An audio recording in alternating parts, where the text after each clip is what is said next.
இன்றைக்கி நம்ம ரொம்ப வித்தியாசமான இடத்துல சந்திச்சிருக்கோம். வழக்கமாக நம்ம சந்திக்கிற இடங்கள் தாண்டி இது மாதிரி ஒரு புதுமையான இடத்துல சந்திச்சிருக்கோம். இன்றைக்கி நம்ம வெளியிட்டு இந்த கடுக்கா திரைப்படம் ஏற்கனவே ஒரு வருஷத்துக்கு முன்னாடி வந்து தியேட்டரில் ரிலீஸ் ஆச்சு. இப்போ இது ரெண்டாவது பிரசவம் தான் சொன்னோம். ஒவ்வொரு படமும் வந்து என்கிட்ட கேட்டாங்க, ஒரு படம் ரிலீஸ் பண்ணுறது எப்படின்னு. இன்றைக்கி வந்து ஒரு படம் ரிலீஸ் பண்ணுறதுன்றதுன்னா அதை பற்றி சுருக்கமாக சொன்னால் அது வந்து ஒரு காண்டாமிருகத்தை பிரசவிக்கிற மாதிரி தான். ஏன்னா இப்போ ஒரு காண்டாமிருகத்தை பிரசவிக்கும் போது எவ்வளோ வலி, எவ்வளோ வேதனை இருக்கணும் ஒரு மனுஷனுக்கு. அதுக்கு ஈக்குவலான வலி வந்து ஒரு திரைப்படத்தை வெளியிடல இருக்குது அப்படிங்கிறத நான் வந்து என்னுடைய திரைப்பட வெளியீட்டின் போது உணர்ந்தேன். நான் கூட எல்லோரும் நினச்சேன், எல்லோரும் சொல்லுவாங்க படம் எடுக்கிறது ஈஸி, ரிலீஸ் பண்ணுறது கஷ்டம்னு சொல்லுவாங்க. சமீபமாக அந்த பார்த்த எல்லாருமே சொல்லுவாங்க. நான் கூட அது பெரிய விஷயம் இல்லை, படம் எடுக்கிறது தான் ரொம்ப கஷ்டம். ஏன்னா நிறைய பேரை சமாளிக்கணும், வந்து முதல்ல தயாரிப்பாளரை சமாளிக்கணும், ஹீரோவை சமாளிக்கணும், முதல்ல அத்தனை பேர் யூனிட்டியும் நம்ம சமாளித்து அவங்க எல்லாருக்கும் நம்ம கருத்தை புரிய வச்சு வெளியே கொண்டு வர்றது தான் பெரிய கஷ்டம்னு நினச்சேன். அதனால் வந்து எனக்கு வெளியிடுறது பெரிய விஷயம் இல்லையா, அதை விட பெரிய கஷ்டம் ஒன்று இருக்கப்படுறதில்லை அப்படின்னு நினச்சேன் நான். ஆனால் வந்து என்னுடைய படம் வெளியிட்டும் போது தான் நினச்சேன், அப்போ தான் தெரிய வந்தது எனக்கு இருக்கிறதுலே பெரிய கஷ்டம் வந்து படத்தை வெளியிடுறது தான். அதுதான் மிகப்பெரிய வந்து சவாலாக இருந்தது. ஆனால் அது என்ன, நமக்கு படம் ரிலீஸ் அப்போ படம் உருவாக்கும் போது இருக்கக்கூடிய பிரச்சனைகள் என்னென்னு கண்ணுக்கு தெரியும், யார் ஆளுன்னு தெரியும், நம்ம யாரோட சண்டை போடுறோன்னு தெரியும். ஆனால் ஒரு படம் வெளியே வர போகுது நமக்கு யாரோட சண்டை போடுறோன்னு நமக்கு தெரியவே தெரியாது, எங்கேருந்து பிரச்சனை வருதுன்னு தெரியவே தெரியாது, எந்த ரூபத்தில் வருதுன்னு தெரியாது. உண்மையிலே நீங்கள் ஒருத்தர்கிட்ட போய் கேட்டிங்கன்னா ஒரு திகிலூட்டும் கதையை விட பயங்கரமான கதைகள்லாம் வந்து ஒரு ரிலீஸில் இருக்குது. ரொம்ப ஒரு நண்பரை கிட்ட வந்து அவர் சொல்கிற கதை ரொம்ப ரொம்ப ஆச்சரியமாக இருக்குது. ஒன்றுமே இல்லாமல் நான் ஒரு படம் வாங்கிக்கிறேன், உங்கள் படம் வாங்கிக்கிறேன் அஷ்யூர் கொடுத்துட்டு அதை நம்பி நம்ம யார்கிட்டையும் நம்ம கவலைப்படாமல் இருந்துட்டு கடைசி நேரத்தில் வந்து அந்த யார் அஷ்யூர் பண்ணாங்களோ அட்வான்ஸ் கொடுத்து அவங்களே அடிமாட்டு விலைக்கு பேசி அதுலேயும் வாங்காமல் நம்ம தவிக்க விட்டு போகக்கூடிய அவலம் இருக்குல்ல, அது மாதிரி ஒரு அவலம் வந்து இன்றைக்கி ஒவ்வொரு தயாரிப்பாளரும் அந்த பிரச்சனை சந்திச்சுட்டே இருக்கான். அங்கே எதிரிகள் யாருன்னே தெரில. அந்த அளவுக்கு இன்றைக்கு ஒரு படம் வெளிவிடுறதுங்கிறது ஒரு கிட்டத்தட்ட வந்து காண்டாமிருகத்தை பார்க்குற மாதிரி தான். அவ்வளோ வலியும் வேதனையும். அது எவ்வளோ தயாரிப்பாளருக்கு வலி இருக்கோ அதே வலி வந்து ஈக்குவலான வலி ஒரு டைரக்டருக்கு இருக்குது. அப்படிப்பட்ட இரண்டாவது பிரசவமாக இன்றைக்கி வந்து கடுக்கா ரிலீஸ் ஆகுது. இந்த படம் வந்து ஒரு முருகராசு தம்பி வந்து ரொம்ப அருமையான தம்பி. இவரை எனக்கு படம் ரிலீஸ் அப்போ எனக்கு விஜய் கௌரிஷ் தான் எனக்கு பழக்கம். அவர் தான் படம் ரிலீஸுக்கு வந்து நீங்கள் வந்து கண்டிப்பாக அவசியம் வந்து படம் பார்க்கணும்னு என்கிட்ட வந்து என்ன வந்து நேராக சந்திச்சு அப்போ ரிக்வஸ்ட் பண்ணார். ரொம்ப சின்ன பையனாக இருக்கார், ஒரு கதாநாயகன் வந்து படத்தில் மட்டும் எடுக்கிறது இல்லாமல் படத்தை ரிலீஸ் பண்ணுறதுக்கு அவ்வளோ மெனக்கட்டுறாரு. அப்படி ஒவ்வொருத்தரையும் சந்திச்சு அவ்வளோ இதுவாக இவர் நிச்சயம் கண்டிப்பாக ஒரு நாள் வந்து நிச்சயம் வருவார் அப்படின்ற ஒரு நம்பிக்கை அன்றைக்கி ஏற்படுத்தினார். சில நாட்களுக்கு முன்னாடி ஒரு இயக்குனர் வந்து இப்போ தான் நான் சந்தித்தேன், படம் ரிலீஸ் அப்போ சந்திக்கல. அவர் என்ன வேறு விஷயம் சந்திச்சிருக்காரு. அவர் என்னுடைய சிறுகதை ஒன்று படிச்சுட்டு அடுத்த படத்துக்கான அந்த கதைக்கான ரைட்ஸ்க்காக வந்து காலச்சோடில் வந்து 20 வருஷத்துக்கு முன்னாடி இந்த கதையை படிச்சுட்டு அப்போ அடுத்த படம் அதை வச்சு பண்ண போகிறோம் அப்படின்னு சொல்லிட்டு அப்போ தான் எனக்கு பழக்கமானார். ரொம்ப அற்புதமான, எந்த அனுபவம் இல்லாமல் எந்த இயக்குநர்கிட்டையும் ஒர்க் பண்ணாமல் 15 வருஷமாக காத்திருந்து பல்வேறு வேலைகளை செஞ்சுக்கிட்டு கடைசியாக இந்த முதல் படத்தை ரொம்ப குறைந்த பட்ஜெட்டில் எடுத்துருக்காருன்றது ரொம்ப ஆச்சரியமான விஷயம். ஒரு நல்ல ஒரு அருமையான காதல் கதையை வந்து எடுத்து ஒரு இன்றைக்கி கொண்டு வந்திருக்காரு. இன்றைக்கி ரெண்டாவது பிரசவமும் இன்றைக்கி சோகமாக உங்கள் முன்னாடி நடைபெறுது. இந்த ஓடிடி ப்ளஸில் வந்து இந்த வரப்போகிற நீங்கள் எல்லோரும் ஒத்துழைக்கணும். இன்றைக்கு வந்து மிக மிக முக்கியமான ரோல் யாருக்கு இருக்குன்னா அது உங்ககிட்ட தான் இருக்குது. ஒரு படத்தை வந்து ஓட வைக்கக்கூடிய, ஏன்னா இன்றைக்கு வந்து படம் ஓடுற படம் எல்லாமே நல்ல படம்னு நான் சொல்லவே மாட்டேன். அது நல்ல படம் ஓடுதுன்றது பெரிய கேள்வியாக இருக்குது. எனக்கு நல்ல படம் வருதுன்றது தெரியாமையே ஆடியன்ஸ் தெரியாமையே போகக்கூடிய பலவிதமான ஒரு சம்பவங்கள் இருக்குது. அப்போது மிக மிக பொறுப்புணர்வு, அதிகமான பொறுப்புணர்வுன்னா உங்கள் ஒவ்வொருத்தர்கிட்டே இருக்குது. ஒரு ஆப்ரேஷன் ஒரு டாக்டர் கையில் கத்தி வச்சுருக்கக்கூடிய கூர்மையான கத்தி தான் நீங்கள் கையில் வச்சுருக்கீங்க. அப்போது உங்களுக்கு என்ன இதாக இருந்தாலும் உங்களுடைய கருத்து, தனிப்பட்ட கருத்து, அது எது வேணாலும் இருக்கலாம். ஆனால் இந்த தனிப்பட்ட கருத்தை எப்படியாவது நீங்கள் பதிய வச்சுருங்க தயவு செஞ்சு. வேறு யாருக்காகவோ எதுக்காகவோ சமரசம் வச்சுடாது. உங்களுக்கு இப்போ ஒரு படம் பிடிச்சிருந்தா அதை நீங்கள் உறக்க சொல்லுங்கள். நீங்கள் அது ஏதாவது ஒரு இடத்துல வந்து அந்த படத்தை வலியுறுத்துறதுக்காக உங்களுடைய தனிப்பட்ட மனசாட்சியோட நீங்கள் உங்களுடைய குரலை உயர்த்தி நீங்கள் பிடிக்கணும். ஏதாவது ஒரு இடத்துல விமர்சனத்தில் ஏதாவது ஒரு இடத்துல பிடிக்கணும். ஏன்னா அதுக்கு இன்றைய காலகட்டத்தின் தேவையாக இருக்கிறது. ஏன்னா 20 வருஷத்துக்கு முன்னாடி இந்த திரைப்பட தமிழ் சினிமா வந்து எவ்வளோ உயரத்தில் இருந்ததுன்றது நம்ம எல்லாருக்கும் தெரியும். எத்தனை இயக்குநர்கள், எத்தனை சிறந்த திரைப்படங்கள் வந்துச்சிருந்தது. ஒரு பருத்தி வீரனோ, ஒரு அங்காடி தெருவோ, அது மாதிரி வந்து ஒரு ஆடுகளமோ, எவ்வளோ அருமையான படங்கள் எவ்வளோ வந்தது. ஆனால் வந்து இன்றைக்கி சமீபத்தில் பார்க்கணும்னா தமிழ் சினிமாவுடைய உயரம் வந்து மிகப்பெரிய கேள்விக்குறியாக இருக்குது. நல்ல டைரக்டர் மனசு திறந்துட்டு நம்ம சமீபத்தில் சொல்லக்கூடிய டைரக்டர் ஓடுற படங்கள், நல்ல படங்கள் ஓடுது. ஆனால் நல்ல டைரக்டர் பண்ண படம், தமிழ் சினிமாவுக்கு மரியாதை தரக்கூடிய படங்கள், தமிழ் சினிமாவை உயர்த்தி பிடிக்கக்கூடிய படங்கள் ஏதாவது வந்திருக்கான்னு மனசாட்சி தொட்டு பாருங்கள். இன்றைக்கு தமிழ் சினிமா வந்து கன்னட படங்களோ கேரளா படங்களோ அல்லது இந்தி படங்களோ ஓடுற அளவுக்கு கூட வந்து இந்தி படம் இதே குறையை வந்து 3 வருஷத்துக்கு முன்னாடி செஞ்சுது. ஆனால் இன்றைக்கி அதே இந்தி படத்துடைய சூழ்நிலை தான் தமிழ் சினிமா இருக்குது. இன்றைக்கி ஓடுற படங்கள் எல்லாம் ஓடுது. ஆனால் ஏன் காரணம், அதுக்கு முக்கியமான காரணம் வந்து இன்றைக்கி பார்வையாளர்கள் வந்து செட் ஆஃப் மாறிட்டாங்க. எல்லோரும் வந்து யாரெல்லாம் மொபைல் பார்க்குறாங்களோ, அதிகமாக மொபைல் பார்க்குறாங்க வந்து பார்த்திங்கன்னா 5 கரெக்டாக வந்து 10 வயசுலேருந்து 20-25 வயசுக்குள்ள இருக்கிற பசங்க தான் வந்து பார்க்குறாங்க. அவங்க பக்கம் சினிமா மெல்ல மாறுது. அவங்களுடைய ரசனைக்கு ஏற்ற மாதிரி சினிமா மாறிக்கிட்டே இருக்குது. இப்படி மாறிட்டு போனால் கண்டிப்பாக தொடரும். ஏன்னா அவங்களுக்கு தரம் தெரியாது. அவங்க படம் வந்து தன்னுடைய வாழ்க்கை பற்றி வச்சு அந்த படத்தை நல்லா இருக்குன்றாங்க. அப்போ அவங்களுக்கு கற்றுக் கொடுக்க வேண்டியது, அவங்களுக்கு நல்ல விஷயங்கள் எது சரி எது சரி இல்லைன்னு சொல்லிக் கொடுக்க வேண்டிய கடமை வந்து எல்லாருக்கும் இருக்குது. இது ஓடுற படத்தால் நல்ல படம், இது நல்லா இருக்குன்றதால நல்ல படம் அப்படின்றது வச்சுக்கோங்க. தமிழ் அவங்களுக்கு விதைகளாக சொல்ல வேண்டியது உங்களுடைய சொற்கள் மூலமாகவும் உங்களுடைய நீங்கள் சொல்லக்கூடிய விமர்சனங்கள் மூலமாகவும் அவங்களுக்கு நல்ல படம் எது, அது எது சரியில்லை எது சரின்றதுன்னு சொல்லிக் கொடுக்க வேண்டியது இந்த காலகட்டத்தின் கட்டாயம் வந்து உங்கள் எல்லாருக்கிட்டே இருக்குது. அந்த பொறுப்பு வந்து நீங்கள் எல்லாரும் செயல்படணும்னு நான் ஒரு எழுத்தாளர் முறையில் அன்பை வேண்டிக்கிறேன். நன்றி, வணக்கம். கடுக்கா மாதிரியான படம் தான். நானும் ஒரு படத்தை எடுத்துகிட்டு எந்த விதமான அறிமுகமும் இல்லாமல் இந்த சினிமாவுக்கு வரும்போது நீங்களும் இந்த தமிழ் சினிமாவும் கொண்டாடி அந்த படத்தை கொண்டு போய் மக்கள்கிட்ட சேர்த்து என்னை இன்னும் சினிமாவில் இருக்க வச்சுருக்கு அப்படின்னா முதல்ல வந்து பத்திரிகையாளர்கள் அந்த படத்தை கொண்டாடுனது தான் காரணம்.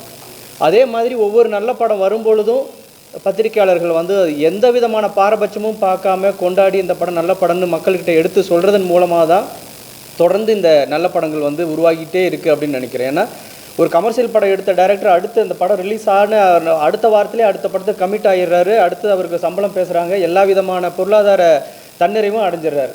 ஆனால் நீங்கள் ஒரு 10 வருஷமாக பாருங்கள், ஒரு மாற்று திரைப்படம் எடுத்த இயக்குநர்கள், ஒரு நல்ல திரைப்படம்னு பாராட்டப்பட்ட இயக்குநர்கள்லாம் என்னென்னா அடுத்த படம் பண்ணுறதுக்கே இங்கே வந்து தடுமாறிட்டு தான் இருப்பாங்க. இது எல்லாம் தெரிஞ்சே தான் நல்ல படம் ஒன்று பண்ணனா ஒரு மாட்டு சினிமா ஒரு மக்களுக்கான சினிமாவை பண்ணால் அடுத்த படம் கிடைக்கும் கிடைக்காதுங்கிறதெல்லாம் துணிஞ்சே தான் ஒவ்வொரு இயக்குநர்களும் வருஷத்துக்கு 4 இயக்குனர் 5 இயக்குனர் நல்ல படத்தோடு வந்துக்கிட்டே இருக்காங்க. அவங்க தான் இந்த சினிமாவை வந்து காப்பாற்றிக்கிட்டே இருக்காங்க அப்படிங்கிறதா என்னுடைய நிலைப்பாடு. அப்போ என்னென்னா நமக்கு அது வியாபாரம் எங்கே இருக்குது, திரையரங்கு என்னவா இருக்குது அப்படின்னு நம்ம பார்க்கும்பொழுது தான் எல்லாருக்குமே ஒரு பிரச்சனை உருவாயிடுது. வந்து 2 நாளில் காணாமல் போயிடுச்சுன்னா அந்த திரைப்படங்கள் வந்து எடுத்து அவ்வளோ கஷ்டப்பட்டு ஒவ்வொரு ஷாட்டு ஒவ்வொரு டைலாக்கு அந்த ஆர்டிஸ்ட்டுக்கு அத்தனை ரீடேக் எடுத்து ஒரு சன்செட்டை எடுக்கிறதுக்கு விடிய காலம் எழுந்திரிச்சு போய் ஒவ்வொரு ஃப்ரேமையும் செதுக்கி கலர் கரெக்ஷனில் உட்காந்து அவ்வளோ உயிரை கொடுத்து வேலை செஞ்சாலும் 2 நாளில் அந்த படம் காணாமல் போயிடுது. அப்படிங்கும்போது அந்த இயக்குனருக்கு, அந்த படைப்பாளிக்கு, அந்த தயாரிப்பாளருக்கு இருக்கக்கூடிய அந்த வேதனை வந்து நம்ம சொல்லவே முடியாது. அப்போ என்னென்னா இன்றைக்கி காலகட்டத்தில் யார் கேட்டாலும் என் படம் ரிலீஸ் ஆகிடுச்சுன்னா எங்கே இருக்குது உங்கள் படம் எங்கே இருக்குதுன்னு கேட்குற ஒரு வார்த்தை உருவாயிடுச்சு. ஏன்னா அதுக்கு முன்னாடி தான் திரையரங்கில் வந்தாலே எல்லாருக்கும் தெரிஞ்சிடும் ஒரு படம் உருவாகிருக்கு அப்படின்னா அந்த படம் எல்லா இடத்துக்கும் போய் சேர்ந்துடும். ஏபிசி எல்லாம் போயிடும். செகண்ட் ரிலீஸ் இருந்துச்சு, 1 வருஷம் கழிச்சு ரிலீஸ் ஆனதெல்லாம் இருந்துச்சு. ஆனால் இன்றைக்கி அப்படி இல்லை. வந்து அந்த 2 நாளோட அந்த லைஃப் முடியுதுன்னா அது நம்ம தண்ணி மேலே கோலம் போடுற மாதிரி தான் ஆகிடுது. வருஷ கணக்கில் 2 வருஷம் 3 வருஷம் ஒரு தயாரிப்பாளரை தேடி 1 வருஷம் ப்ரொடக்ஷனில் இருந்து அதை கஷ்டப்பட்டு ரிலீஸுக்கு கொண்டு வந்து அந்த படம் 2 நாளில் வந்து அந்த படம் வந்தது தெரியாமல் போயிடுச்சு அப்படின்னா அது எவ்வளோ பெரிய வேதனை அப்படிங்கிறது தான் இன்றைக்கி நிலையாக இருக்குது. அப்போது முன்னையெல்லாமாச்சும் ஒரு 1000 கதவுகள் இருந்துச்சு, 1000 தேட்டர் இருந்துச்சுன்னா ஒரு படத்தில் வந்து பெரிய ப்ரொடியூசருக்கு ஒரு 600 தேட்டர் கிடைக்குதுன்னா ஒரு மீடியம் ப்ரொடியூசருக்கு ஒரு 300 தேட்டர் கிடைக்கும். ஒரு சின்ன ப்ரொடியூசராக, சின்ன டைரக்டராக, சின்ன ஹீரோவா ஒரு 50லேருந்து 60 வாசலாவது நமக்கு திறந்திருக்கு அப்படிங்கிற ஒரு நிலை இருந்துச்சு. இன்றைக்கி அப்படி இல்லை. ஒரு படம் எங்கே இருக்குன்னா ஒரு 4 கதவுகள் தான் நமக்கு வந்து அந்த படத்தோட வாழ்க்கையை தீர்மானிக்கிறதா இருக்குது. அந்த முன்னணியில் இருக்கக்கூடிய ஓடிடிகள் தான், இந்த Amazon, Netflix, Hotstar, Zee Tamil, Aha, இப்படி ஒரு 5-6 கதவுகள் மட்டும் தீர்மானித்தா மட்டும்தான் அந்த படத்துக்கு உயிர் கொடுக்கவே முடியும். ஒரு 5-6 தலைமை தான் அந்த ஒரு சிஓவோ அந்த வந்து அவங்க அந்த இருக்கிற டீமில் இருக்கிறவங்க ஒரு 4-5 பேர் வந்து ஓகே அந்த படத்தை எடுக்கலாம்னு நினச்சா அந்த படத்துக்கு ஒரு லைஃப் இருக்குது. இல்லைன்னா அந்த படம் வந்ததே தெரியாது. அப்படிங்கிற ஒரு 4 பேர்த்தோட தீர்மானம் தான் வந்து இன்றைக்கி தமிழ் சினிமாவே முடிவெடுக்கக்கூடிய ஒரு சூழ்நிலையில் இருக்குது. அப்படிங்கும்பொழுது தான் நான் வந்து இந்த மாதிரியான படத்துக்கெலாம் எங்கே லைஃப் கிடைக்குது அப்படிங்கிற நம்ம ஒரு இடத்துல நான் வந்து நிற்கும்போது தான் எனக்கு வந்து இந்த ஓடிடி ப்ளஸ்ஸை ரொம்ப முக்கியமாக நான் வந்து கருதுகிறேன்.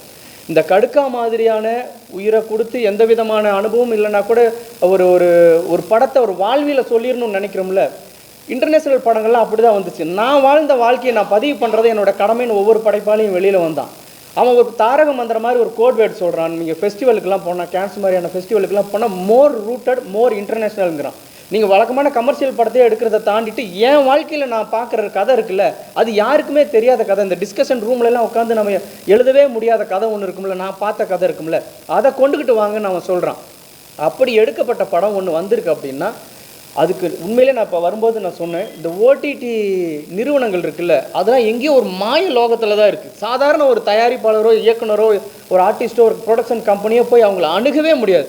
மெயில் அனுப்புவாங்க, மெயில் அந்த அந்த மெயிலை பார்ப்பாங்களா இல்லையான்னு கூட நமக்கு தெரியாது. அந்த 4 கம்பெனியும் எங்கே இருக்குதுன்னே கண்டுபிடிக்க முடியாது. இந்த மாதிரி சாதாரண தயாரிப்பாளர்கள் அதுக்கு ஒரு லாபி பண்ணணும், அதுக்கு பாம்பே வரைக்கும் போகிற கனெக்ஷன் இருக்கணும், கான்டாக்ட் இருக்கணும், அதுக்கு வந்து நீங்கள் எங்கெல்லாம் கமிஷன் கொடுக்கணும்னு தெரிஞ்சுக்கணும். சினிமாவை தாண்டி வேறு ஒரு பிஸ்னஸ் தெரிஞ்சவங்க மட்டும்தான் அந்த 4 கதவுகள் எங்கே இருக்குதுன்னே கண்டுபிடிக்க முடியும். அந்த கதவை உடைக்கிறதுக்கான சக்தி அது மிகப்பெரிய ஆயுதமாக இருக்கும், அது மிகப்பெரிய லாபியாக இருக்கும். அப்போது இந்த மாதிரி எங்கேயோ ஒரு நல்ல படத்தை எடுத்துகிட்டு வந்துட்டான் அப்படின்னு சொன்னால் இந்த சல்லியர்களுக்கெல்லாம் அதுதான் நடந்துச்சு.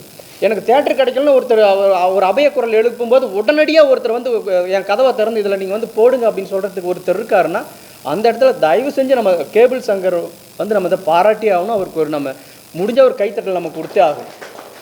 ஏன்னா கண்ணில் பார்க்குற சார் சொன்ன மாதிரி கண்ணில் பார்க்குற ஒரு ஓடிடி நிறுவனம்னா இதுதான். மற்றதெல்லாம் காற்றுல எங்கேயோ ஏதோ ஒரு ப்ரோக்ராமாக தான் இருக்கே ஒழிய நீங்கள் வந்து கண்ணில் பார்க்கலாம் சார், நல்ல படம் சார், கொஞ்சம் போய் ரெக்வஸ்ட் பண்ணலாம், ஆமாங்க நல்ல படம், இந்த படம் இல்லாமல் போயிருமே அப்படிங்கிற ஒரு பரிதவிப்பேன ஒரு நல்ல படங்களை தூக்கி விடக்கூடிய ஏதோ ஒரு வியாபாரி கிடையாது அவர் ஒரு இயக்குனர், படைப்பாளி.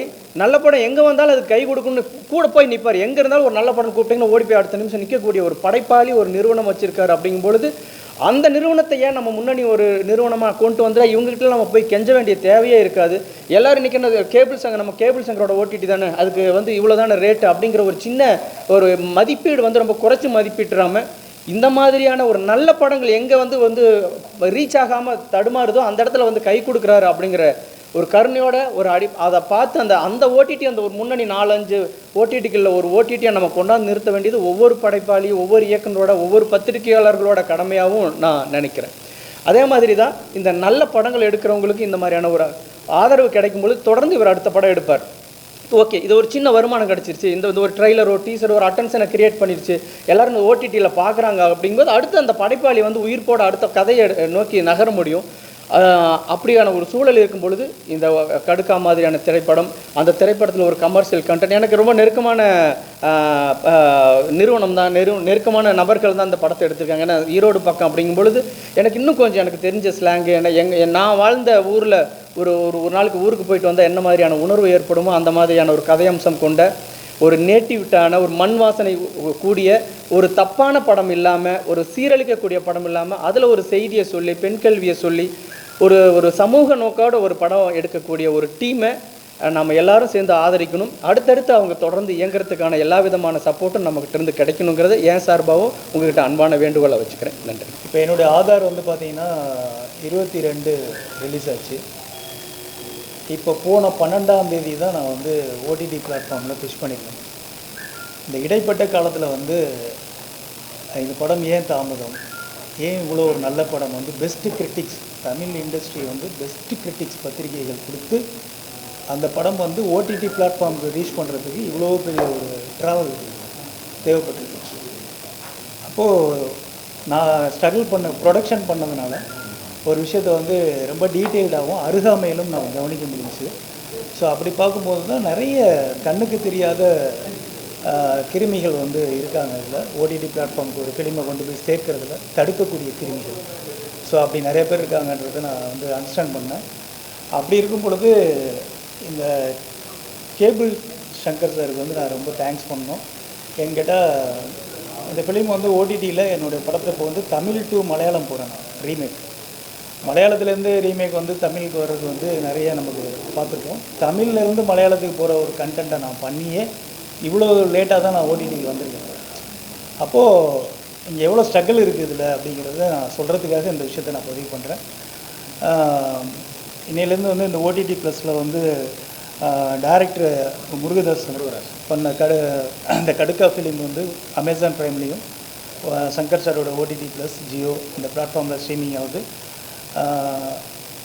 தயவு செஞ்சு வந்து பத்திரிகை நண்பர்கள் இந்த படங்களை வந்து இந்த பிளாட்ஃபார்மில் இருக்குங்கிறத எப்படியாவது கொண்டு சேருங்க.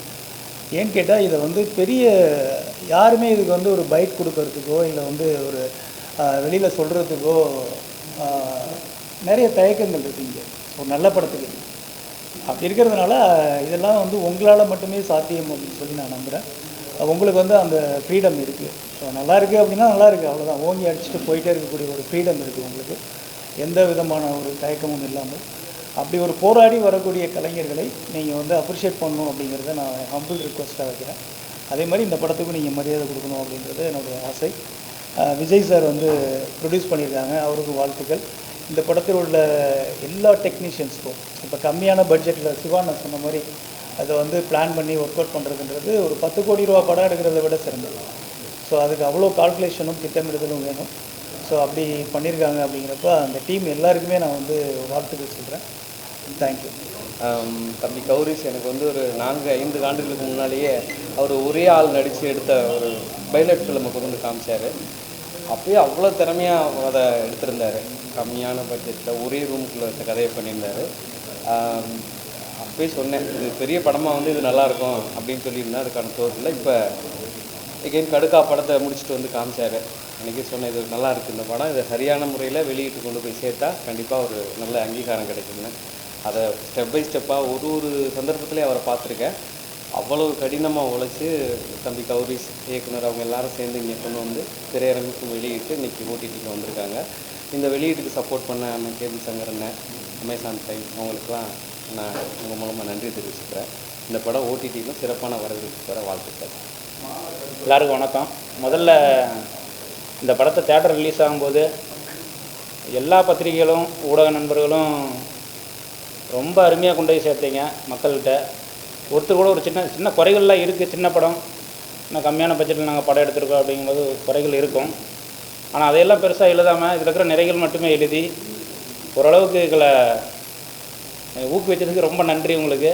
மேற்கொண்டு இப்போ ஓடிடி ப்ளஸ்ஸு அமேசான் பிரைம் வீடியோவில் வர்றது எல்லாத்தையுமே நீங்கள் தான் மறுபடியும் கொண்டு போய் சேர்க்கணும். எங்களுக்கு ஒத்துழைப்பு கொடுங்க. சின்ன பட்ஜெட்டில் எல்லோரும் நண்பர்கள்லாம் கேட்டாங்க, எப்படி சின்ன பட்ஜெட்டில் இவ்வளோ கம்மியாக எடுத்தேன்னு. அது நாமல்ல, அது நம்மளுக்கு முன்னோடியே அண்ணன் ராஜ்குமார் அண்ணன் இருக்கார், சங்கீர் ராஜ்குமார் அண்ணன். அவரை பார்த்து தான் நாமெல்லாம் இது பண்ணோம். ஏன்னா சின்ன பட்ஜெட்டில் எடுக்க முடியும் அப்படிங்கிற நம்பிக்கை அந்த வெங்காயம் படத்தை பார்த்தா நமக்கு ஒரு ஐடியா வந்ததுங்க. அதே பாணியில் தான் நாங்களும் போய் எடுத்துருந்தோம். ஒரு வீடு 2-3 வீடு வாடகைக்கு எடுத்துக்கிட்டு அங்கேயே தங்கி அந்த மாதிரி தான் எடுத்தேங்க. சின்ன பிரச்சனைகள், பெரிய பட்ஜெட்டில் வர பிரச்சனைகள் டைரக்டருக்கே தெரியாது, என்ன நடக்குதுன்னே தெரியாது. அவர் பாட்டுக்கு ஸ்மூத்தாக டைரக்ட் பண்ணிகிட்டு இருப்பார். அங்கே மேனேஜர்ஸ் அவங்கெல்லாம் பார்த்துக்குவாங்க. இங்கே எல்லாமே நம்ம தான். அப்படிங்கும்போது எல்லா பிரச்சனையும் நேராக நம்மகிட்ட தான் வரும். ஒரு சின்ன சாப்பாடு லேட்டானா கூட நேராக நம்மகிட்ட தான் வரும். அதை எல்லாத்தையும் தாண்டிக்கிட்டு மறுபடியும் நம்ம நடித்தவங்க எல்லாருமே ரொம்ப நல்லா ஒத்துழைப்பு கொடுத்தாங்க. ஆதர்ஷ், விஜய், கௌரிஸு இன்னும் இருக்கிற எல்லா ஆர்டிஸ்ட்டுமே நல்லா நடிச்சிருந்தாங்க. நமக்கு அதிகமாக வேலை, அவங்க ஆல்ரெடி பவுண்டட் கொடுத்து படிக்க வச்சு அவங்க டைலாக்கெல்லாம் மைண்டில் ஏற்றிட்டு தான் வந்திருந்தாங்க. அதனால் ரொம்ப நேரம் ஆகாமல் சீக்கிரமாகவே முடிச்சு கொடுத்துருவாங்க. இது ஒரு என்ன சொல்லுங்க, ஓடிடி ஆமாம் இல்லை ஒரு ஓடிடியில் ரிலீஸ் பண்ணுற கேபிள் சங்கரனுக்கு ரொம்ப நன்றி. வருங்கால இலுமினாட்டி வளரும் கார்ப்பரேட்டு ஓடிடி ப்ளஸ் ஓனரு இப்போது சிறப்பு சொல்லிடுறேன்.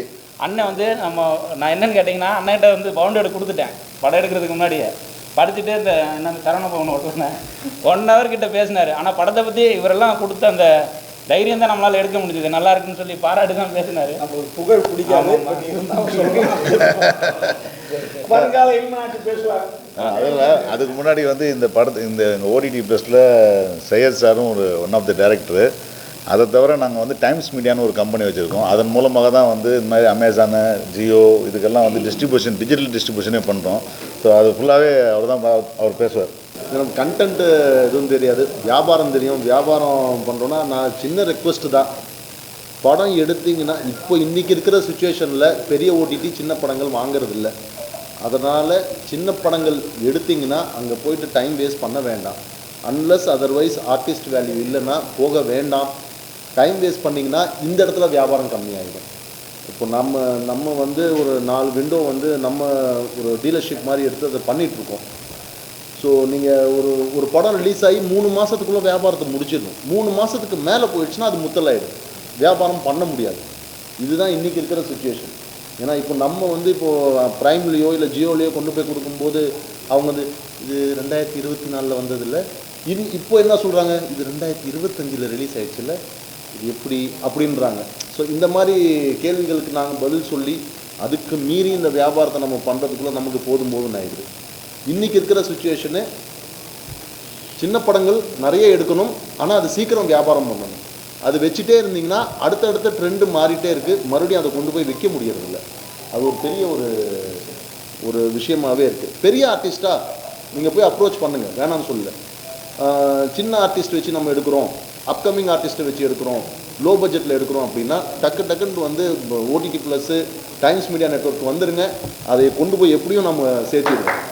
Prime, Jio, Lionsgate play எல்லாத்தையும் ஒரு 4-5 பிளாட்ஃபார்ம் நாங்கள் பேசிகிட்டு இருக்கோம். ஆமாம், ஒயிட் ரிலீஸ் பண்ணுறது. இன்னும் இந்த டிஸ்ட்ரிபியூஷனை வந்து வேற ஒரு பரிமாணத்தில் கொண்டு போய் சேர்க்க போகிறோம். அதாவது கேபிள் மூலியமாக புது படத்தை ரிலீஸ் பண்ண போகிறோம்.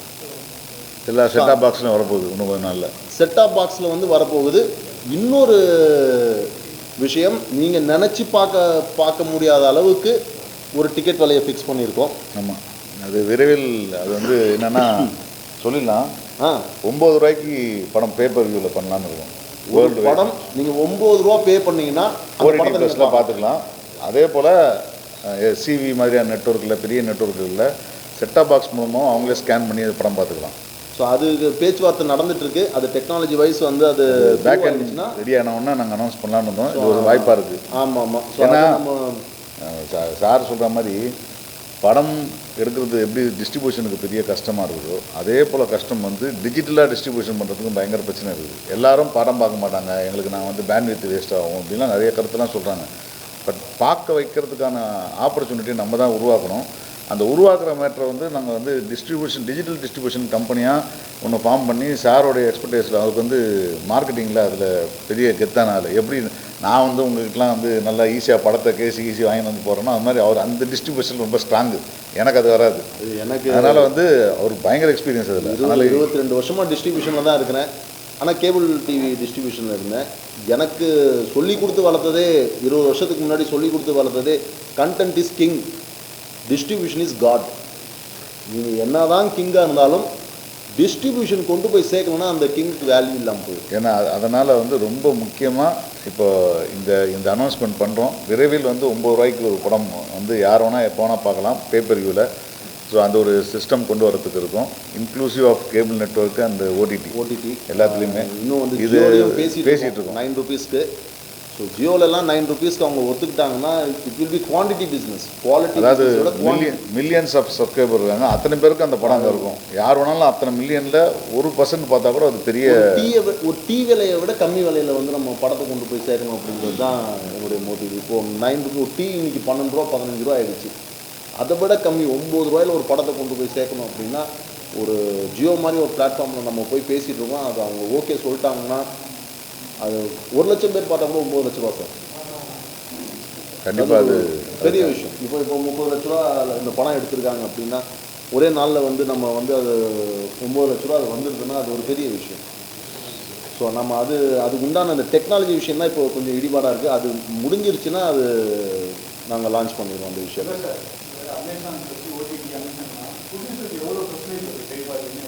டிபெண்ட் சார், அது டிபெண்ட் சார். நான் தான் சொன்னேன், நான் 3 மாதத்துக்குள்ளே தியேட்டர் ரிலீஸ் ஆகி 3 மாதத்துக்குள்ளே நீங்கள் எடுத்துகிட்டு போனீங்கன்னா அமேசான் பிரைம் ஒரு வேலை தரோம் சார். அதான் சொல்கிறேன். எனக்கு இல்லை சார், இது ரொம்ப சிம்பிள். இப்போது 2-3 மெத்தட் ஆஃப் டிஸ்ட்ரிபியூஷன் இருக்குது. அதில் ஒன்று விலைக்கு வாங்கிக்கிறது, அது நம்ம அந்த சின்ன படங்கள் அந்த லிஸ்ட்லேயே வராது. அடுத்தது ரெவன்யூ ஷேர்னு ஒன்று இருக்குது, ஒரு ஹவருக்கு 4 ரூபான்றது அந்த மாதிரி தராங்க. அந்த லிஸ்ட்லேயும் சின்ன படம் கிடையாது. இப்போ இன்றைக்கி கிடையாது. இப்போ இருக்கிறது டிவார்டு மட்டும்தான். இந்த டிவார்டுன்றது பேப்பர் வியூ மாதிரி மாடலில் தான் வந்து ஒரு வாட்டி டிக்கெட் கொடுத்து தான் வாங்கி பார்க்கணும். அதுக்கு வந்து 150 ரூபா கிட்டத்தட்ட அவங்க வந்து சார்ஜ் பண்ணுறான்னு வச்சுக்கோங்க. யூஹெச்டி, அதாவது ஹை டெஃபினிஷனில் 4Kல நீங்கள் பார்க்கணுன்னா 150 ரூபா கொடுத்து வாங்கணும்னா அதில் வந்து அவன் 50% அவன் எடுத்துப்பான். ஸோ அதனால் வந்து அது எல்லா நெட்வொர்க்கும் அந்த மாதிரி தான். சில படங்கள் நல்லா இருந்துச்சுன்னா விலை குறைச்சியும் போடுறாங்க, 99 ருபீஸ் போடுவாங்க. நல்லா ஓடிச்சுன்னா போடுவாங்க. இப்போ எனக்கு வந்து நிறைய சின்ன படங்கள் வந்து ஓடிடி ப்ளஸில் வந்ததுக்கப்புறம் அவங்க வந்து அது ஓடினதை வச்சு அவங்களுக்கு ரெஃபர் பண்ணி கொஞ்சம் இந்த மாதிரிலாம் நல்லா ஓடி இருக்குங்க, உங்கள் பிளாட்ஃபார்மில் தான் நல்லா இருக்கும்னு சொல்லி ரெக்கமெண்ட் பண்ணி அப்படிலாம் நிறைய படங்களை கொண்டு போய் சேர்த்துருக்கோம். அமேசான் வரைக்கும் நிறைய சின்ன படங்கள் அமேசான்லேயும் வந்து நீங்கள் நம்பவே மாட்டீங்க, தியேட்டர்லேயே மொத்தமாக ஒரு 10,000 கூட கலெக்ஷன் பண்ணாத படம்லாம் கிட்டத்தட்ட 1 லட்சம் 2 லட்சம் பண்ணுது. அது வந்து நம்ம மார்க்கெட்டிங் பண்ணணும். எல்லோரும் வந்து இன்னொரு விஷயம், எல்லா தயாரிப்பாளரும் சொல்கிற விஷயம் தான், நம்ம ஓடிடியில் ரிலீஸ் பண்ணிட்டோம் ஆட்டோமேட்டிக்காக வந்துடுவாங்கலாம் கிடையாது. கண்டிப்பாக ஓடிடியில் ரிலீஸ் பண்ணணும். அதே ப்ரொமோஷன் மக்களுக்கு டெய்லி வேணால் ஒரு நாளைக்கு ஒரு வெள்ளிக்கிழமை ஆச்சுன்னா குறைஞ்சது 50 படம் வருது ஓடிடியில் மட்டும், 50 கண்டென்ட் வருது எல்லா லாங்குவேஜிலும். ஸோ அதனால் கண்டிப்பாக மார்க்கெட் பண்ணணும்.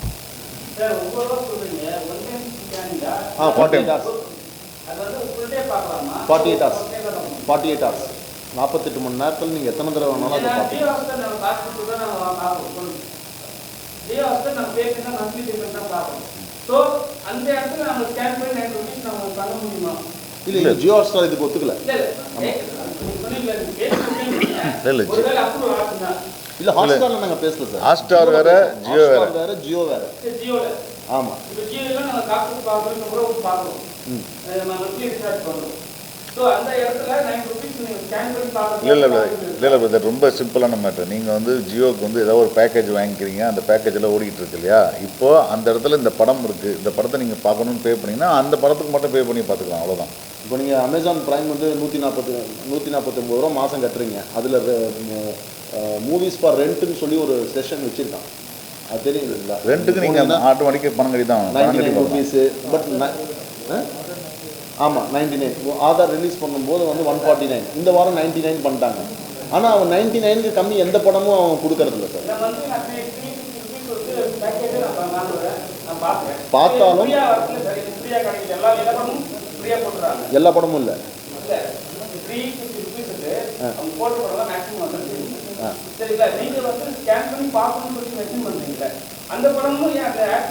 இல்லை சார், இதான் இப்போ நீங்கள் ஒரு கம்பெனி வச்சு பேசுகிறீங்க. நான் அதனால தான் சொல்கிறேன், டிஜிட்டல் டிஸ்ட்ரிபியூஷன் கம்பெனின்னு சொல்கிறதுன்னா ஓடிடி ப்ளஸில் அந்த படத்தை நீங்கள் வந்து ஒரு மாதத்துக்கு 29 ரூபா கட்டினா நீங்கள் எந்த படத்தை வேணால் பார்த்துக்கலாம். இதில் ரிலீஸ் பண்ணுறதில்ல. எங்களுடைய கம்பெனி எல்லா சின்ன படத்துக்கும் ஏன் 29 ரூபா வச்சுருக்கன்றது காரணம் என்னென்னா, 29 ரூபா கொடுத்து ஆக்சஸ் பண்ணுறதுக்கு ஈஸியாக இருக்கணும், எல்லா சின்ன படத்தையும் பார்க்கணுன்றதுக்காக. இதே அமேசான்காரனுக்கு சின்ன படமோ பெரிய படமோ கிடையாது. அவனுக்குன்னு ஒரு ஸ்டாண்டர்ட் வச்சுருக்கான், அவனுக்கும் சில QC வச்சுருக்கான். ஸோ அவங்ககிட்ட போனீங்கன்னா அவன் ஸ்கேன் பண்ணி படம் பார்க்குறது தான் அவனுடைய சிஸ்டம்.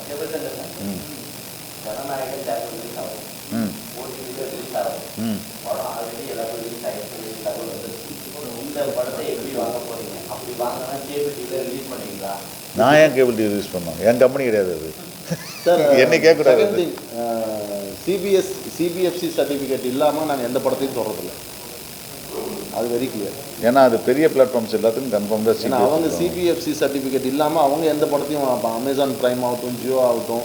ஏன்னா அது நாளைக்கு கருத்து ஏதாவது தப்பாக இருந்துச்சுன்னு வச்சிங்களேன், எந்த பிளாட்ஃபார்மில் ரிலீஸ் பண்ணுறோமோ அவங்க மேலே தான் கேஸ் போடுவாங்க. ஃபஸ்ட்டு கேஸ் ஓடிடி ப்ளஸில் பண்ணுறோம். ஓடிடி ப்ளஸில் சென்சார் இல்லாமல் பண்ணுறோம், படங்கள் பார்க்குறோம். ஆனால் படம் பார்த்துட்டு தான் பண்ணுறோம். படம் பார்க்கணும். ஏன்னா ஏதாவது ஒரு வார்த்தை, ஏதாவது ஒரு பெண்கள் பற்றியோ இல்லை ஜாதி பற்றியோ இல்லை ஏதோ ஒரு வார்த்தை தப்பாக சொல்லிட்டாங்கன்னு வச்சுங்களேன், முதல் கேஸு நோட்டீஸ் இங்கே தான் வரும். நாங்கள் தான் முடிக்கணும், டேரக்டர் நாங்கள் தேடணும், ப்ரொடியூசர் தேடணும். அதுக்கப்புறம் அதனால் CBFC certificate must. CBSE certificate இருந்துச்சுன்னா பெரிய படங்கள் எங்ககிட்ட வரமாட்டாங்க சார். ஓப்பனாக சொல்கிறேன், நாங்களும் அங்கே போக மாட்டோம் சார். ஆமாம் சார். கேள்வி பதில் நம்ம அப்புறம் வச்சுக்கோங்க, இன்னும் 2-3 பேர் பேசணுமா? என் பேர் எஸ்பி பொன்சங்கர், ஃப்ளாக் படத்தோட டேரக்டர். கொஞ்ச நாளுக்கு முன்னாடி ஃபேஸ்புக்கில் ஒரு வீடியோ ரொம்ப ட்ரெண்ட் ஆச்சு. அது என்னென்னா, ஒரு 12th படிக்கிற பொண்ணு எக்ஸாம் எழுத போய் மிஸ் ஆகி பஸ்ஸில் ஏற முடியாமல் கீழே விழுந்து பஸ்ஸும் போயிடுச்சு. அந்த பொண்ணு எக்ஸாம் போக முடியாமல் ரொம்ப அந்த வீடியோ வந்து ரொம்ப ட்ரெண்ட் ஆச்சு. அது யார் பண்ணாங்கன்னா, ஒரு சமூக சேவகர் ஒருத்தர் வந்து என்னுடைய நண்பர், ரொம்ப தெரிஞ்சவர் எனக்கு. அவர் தான் அதை பண்ணியிருந்தார். ஸ்கூட்டி வாங்கி கொடுத்துருந்தார் அந்த பொண்ணுக்கு. 12th எக்ஸாம் மிஸ் பண்ணிட்டாங்களேன்னு சொல்லிட்டு ஸ்கூட்டி வாங்கி கொடுத்துனாரு. யார் அப்படின்னு பார்த்தா விஜய் கவரிஸ். அது வரைக்கும் எனக்கு அவர் வந்து சமூக சேவகராக தான் தெரியும். இந்த மாதிரி தன்னார்வ தொண்டெல்லாம் பண்ணிட்டு இருப்பார். அப்புறம் தான் தெரியும் அவர் படம் பண்ணுறாரு அப்படின்னு. படம் பண்ணுறாருன்னா ஹீரோ பண்ணுறாரு. அப்புறம் கூட இன்னொரு நண்பர் ஆதர்ஸ், அவரும் சேர்ந்து பண்ணுறாங்க. சரி, யார் டேரக்டர்னு பார்த்தா அவரும் என்னுடைய நண்பர் தான். 15 வருஷமாக முருகதாஸ் அவர். அவங்க படம் பண்ணியிருக்காங்க. அந்த படம் கடுக்கா. அது வந்து அமேசான்லேயும் ஓடிடி ப்ளஸ்லையும் ரிலீஸ் ஆகுது. ஸோ எல்லோரும் பாருங்கள். ரொம்ப தேங்க்ஸ். நான் வந்து போன வருஷம் குடும்பஸ்தன் வந்து கேரளா டிஸ்ட்ரிபியூட் பண்ணேன். அதுக்கப்புறம் ட்ராமான்ற படம் வந்துட்டு கேரளா டிஸ்ட்ரிபியூட் பண்ணேன். அதுக்கப்புறம் ஹால் என்ற மலையாள படத்தை வந்துட்டு தமிழ்நாடு ப்ளஸ் கர்நாடகா டிஸ்ட்ரிபியூட் பண்ணேன். இப்போது வந்து என்னுடைய படம் தயாருக்கு டியர் டெவில்ன்ற படம், குமரன் அவரை வச்சு டியர் டெவில்ன்ற படத்தை வந்துட்டு முடிச்சாச்சு. கேபிள் சங்கர் சார்லாம் பார்த்துட்டார் படத்தை. ஸோ பிஸ்னஸ் பேசிகிட்டு இருக்கோம். ஸோ இன்னைக்கு சார் ஆக்சுவலாக ப்ரொடியூசருடைய நிலைமை என்ன அப்படின்னு பார்த்தோன்னா, நான் வந்து டிஸ்ட்ரிபியூட்டராக இருந்ததுனால, தேட்ரிக்கல் டிஸ்ட்ரிபியூட்டராக இருந்ததுனால சொல்கிறேன். ஒரு ப்ரொடியூசர் வந்து 100 ரூபா இன்வெஸ்ட் பண்ணுறாரு வச்சுக்கோங்களேன். அந்த 100 ரூபாயில் வந்துட்டு 18 ரூபா ஜிஎஸ்டி, 5 ரூபா வந்து பார்த்தோன்னா உங்களுக்கு என்டர்டெயின்மெண்ட் டேக்ஸ். சரிங்களா? ஸோ 18 + 5 23%. அடுத்து பார்த்தோன்னா இந்த 23 கழிச்சு வர அமௌண்ட்டு வந்துட்டு பார்த்தோன்னா கிராஸ் உங்களுக்கு. அந்த கிராஸில் வந்துட்டு 50% வந்துட்டு தேட்டருக்கு போயிடுது.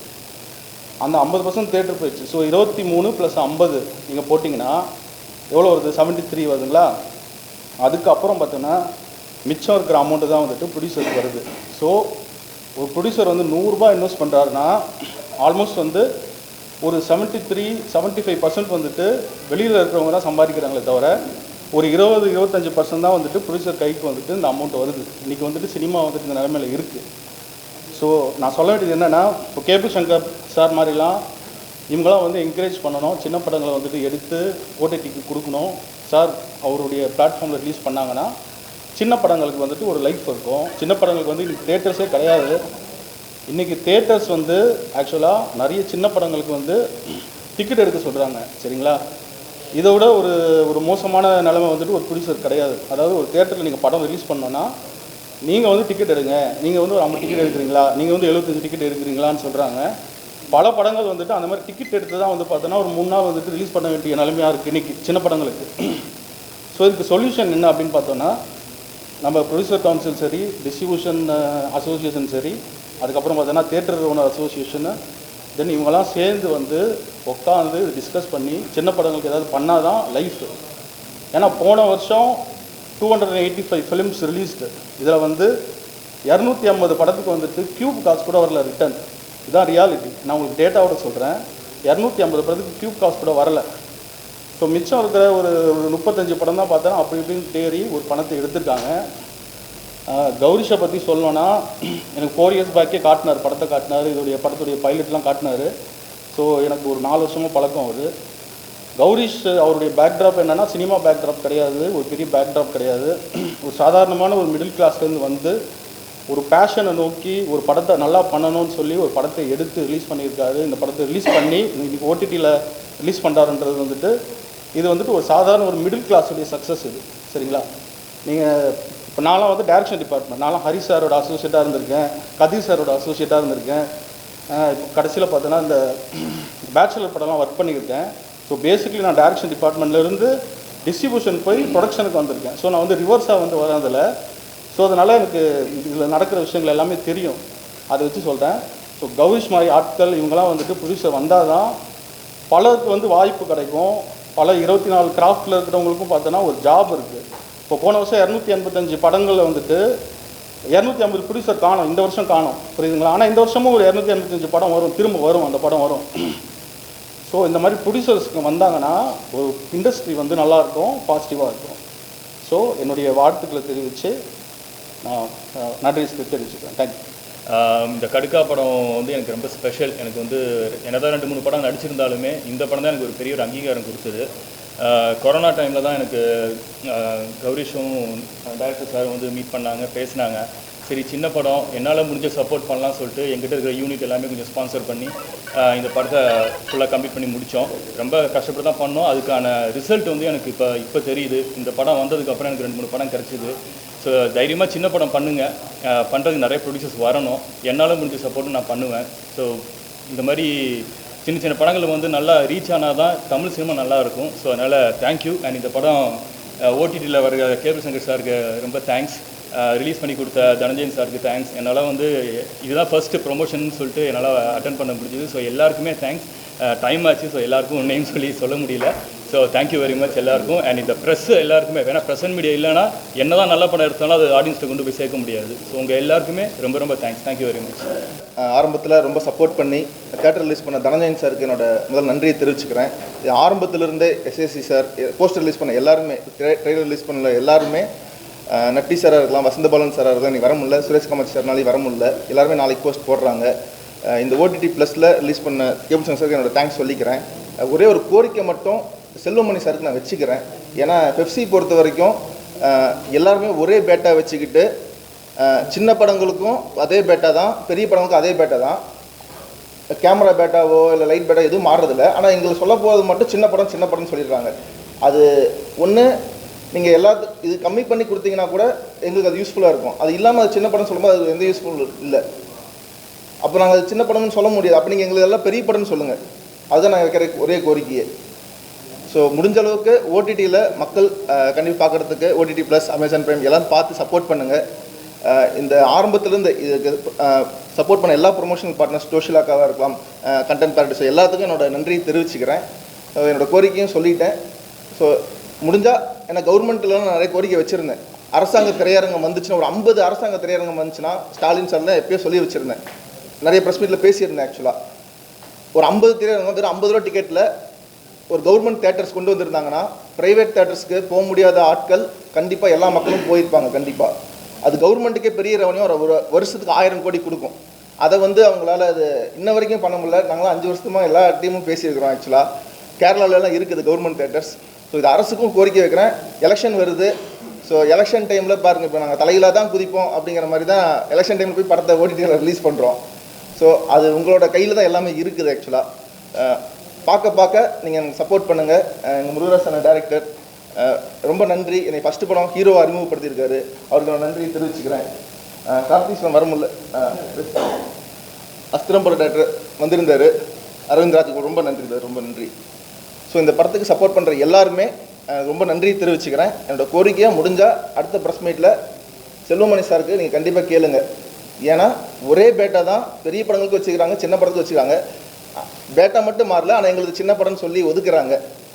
ஸோ அதனால நான் பெருசுனாவே அது சின்ன படம் பெரிய படம்னு சொல்கிறது நல்ல படமாக கெட்ட படம் மக்கள் கடைசியாக முடிவு பண்ணுறது. எத்தனை கோடி பட்ஜெட்டில் எடுத்தாலும் படம் நல்லா இருக்கா நல்லா இல்லையா அவ்வளோதான். அவனுக்கு வந்து டெலிகிராமில் அடுத்த நாள் ரிலீஸ் ஆச்சுன்னா அவனுக்கு ஒரு 700 MB தான்.